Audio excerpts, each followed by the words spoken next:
Hey there, right now you're watching this video, so we're assuming that either you're taking US government or you're just really into the Constitution, which is kind of super weird. Yay, government! In 1777, the newly created United States adopted a document called the Articles of Confederation, which created an extremely loose federal government and gave all the states almost all the power. However, the federal government quickly realized that without the ability to tax or have any sort of army, they literally couldn't function, and in Philadelphia in 1787, leaders from around the country gathered to alter the Articles of Confederation, but really just wrote a new document altogether. And after several arguments about what would make up the Constitution between the Federalists and the Anti-Federalists, the Constitution was born.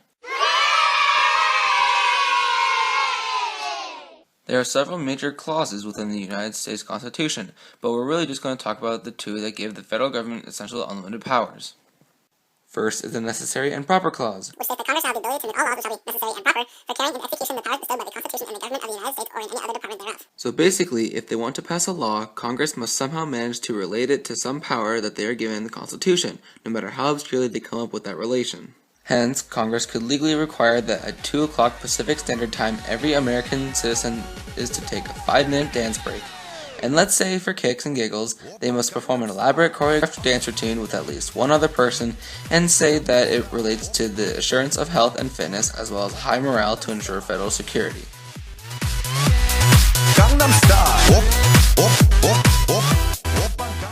While they've never gone quite that far, Congress has used the Necessary and Proper Clause to pass certain laws like the Affordable Health Care Act. Since when is the government in a position to make you buy something?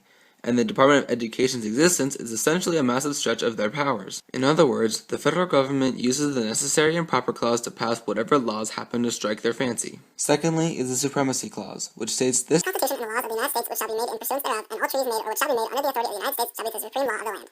This is just a bloated way of saying federal law has jurisdictional authority or supremacy over state law, whether the states like it or not. Once passed and not dubbed unconstitutional, federal law will always trump state laws. Every time. Don't even try. So put that in your pipe and smoke it.